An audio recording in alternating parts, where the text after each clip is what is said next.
Hola a todos, bienvenidos a la tercera y última clase de la unidad 2, que es en relación al término conducta. En esta clase vamos a trabajar específicamente sobre la finalidad de la conducta y sobre su motivación. Bien, vamos a retomar algo que mencionamos en la primera clase, que es que la conducta tiene un carácter funcional. Hablábamos del equilibrio y de la necesidad del individuo de satisfacer sus necesidades y recuperar el equilibrio. Entonces, cuando hablamos del carácter funcional, hacemos referencia a que todo individuo se halla en un equilibrio inestable, ya que si bien tiende a mantener el equilibrio no es total, ni estático, ni definitivo. Como decíamos antes, cada vez que surge una necesidad que el individuo quiere satisfacer, aparece un desequilibrio o una tensión en el organismo y que esta tensión solamente va a finalizar cuando el organismo cuando el individuo logre satisfacer esta necesidad. Entonces, el organismo tiende a mantener ese equilibrio o a recuperarlo, y las modificaciones que en él se producen para lograr dicha finalidad van a constituir la conducta del individuo. Entonces, dice, ¿cuál es la finalidad de la conducta? Reducir la tensión, es decir, satisfacer la necesidad que produce esta tensión para luego poder restablecer el equilibrio perdido. Pero ojo, porque la finalidad de la conducta no es eliminar totalmente esa tensión, sino mantenerla en un nivel óptimo, constante, característico de cada organismo. Bien, sin ese nivel de tensión, no podría haber movimiento, no podría haber desarrollo, entonces no habría conducta en sí misma. Bien, entonces, como veníamos mencionando, la conducta es un emergente del campo total, que tiende a resolver la tensión mediante este establecimiento o restablecimiento del equilibrio. Entonces, ¿cuál es la finalidad de la conducta? Mantener constantes las condiciones internas de un campo y de un individuo dado, del cual el organismo es uno de sus integrantes. Bien,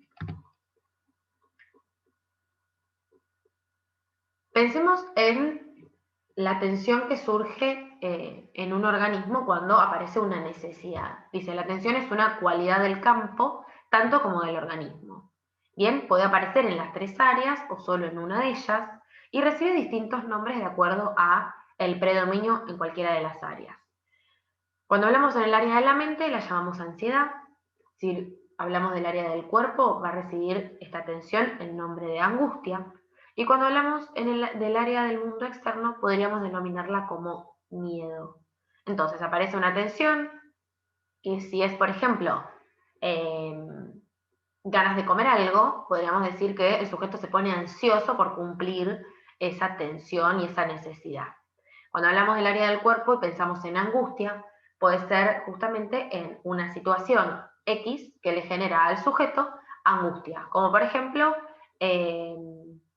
alguna persona se angustia a la hora de ir a rendir un examen, porque le da miedo justamente, que sería el área del mundo externo, le da miedo enfrentarse a esa situación.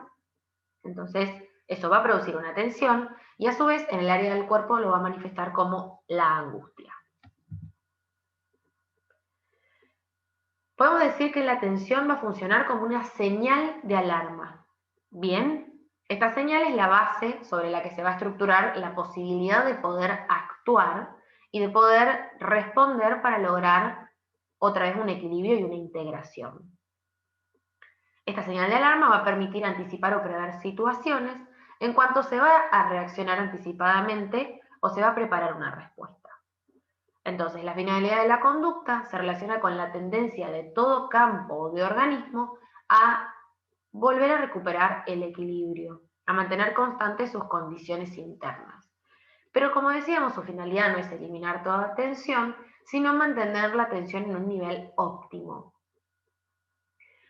A partir de esto, se piensa que en realidad con la conducta hay un verdadero proceso de aprendizaje y de adaptación. ¿Por qué? Porque cada vez que resolvemos un desequilibrio, o aparece la necesidad de satisfacción de una necesidad, el sujeto va a responder de una determinada manera a través de su conducta, pero a la vez, cuando se vuelva a encontrar con un desequilibrio parecido al anterior, ya va a saber cómo actuar. Entonces, el sujeto o el organismo aprendió a cómo actuar de acuerdo a ese desequilibrio. Entonces, se habla de un proceso constante de aprendizaje y de adaptación que va a crear nuevas conductas. Es un poco complejo, pero no se preocupen que cuando trabajemos en la clase sincrónica, si hay algo que no se entienda, lo vamos a trabajar.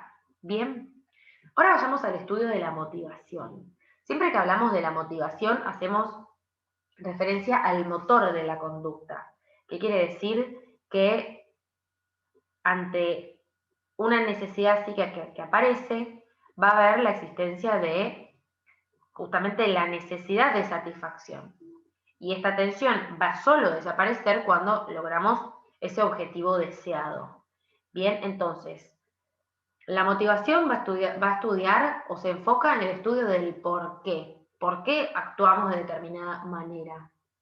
En este sentido, es importante que sepamos el concepto de causalidad. Es decir, que todos los fenómenos están determinados, es decir, que la conducta va a estar motivada por diferentes causas, bien, por diferentes fenómenos. Los motivos o las causalidades no van a ser conductas casuales, aisladas, sino que justamente van a estar causadas, adquiridas por este contexto en el que se da la conducta. Bien, hay razones concretas que nos motivan a actuar de determinada manera.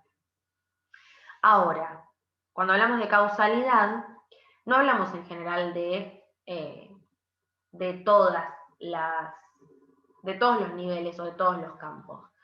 Vamos a hablar causalidad del campo ambiental, pero vamos a hablar de motivación cuando hablemos del campo psicológico.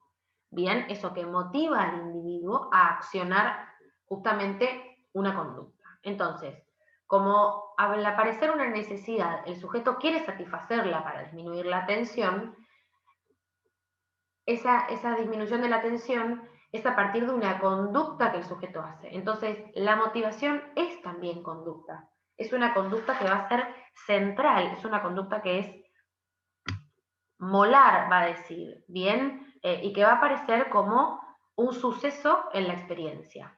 No es un agente extraño, sino que es motivación, la motivación es, perdón, conducta en sí misma. Ahora, ¿cuáles son los tipos de motivaciones? Bueno, muchas veces lo que una persona expresa como motivación de su propia conducta puede a veces ser solo una parte de la motivación total. Porque muchas veces desconocemos en realidad las propias motivaciones. Entonces, aquellas que podemos reconocer es la motivación consciente, pero aquello que desconocemos se denomina como motivación inconsciente. Y por último, esto de la causalidad de la motivación, es importante que sepamos que en general se habla de una policausalidad o una sobredeterminación causal. Es decir, que toda conducta se haya sobredeterminada o policausada por distintos contextos o por múltiples relaciones. Bien, no opera una sola causa. Siempre hay una conjunción de causas que van a hacer que un individuo encuentre la motivación para realizar una conducta.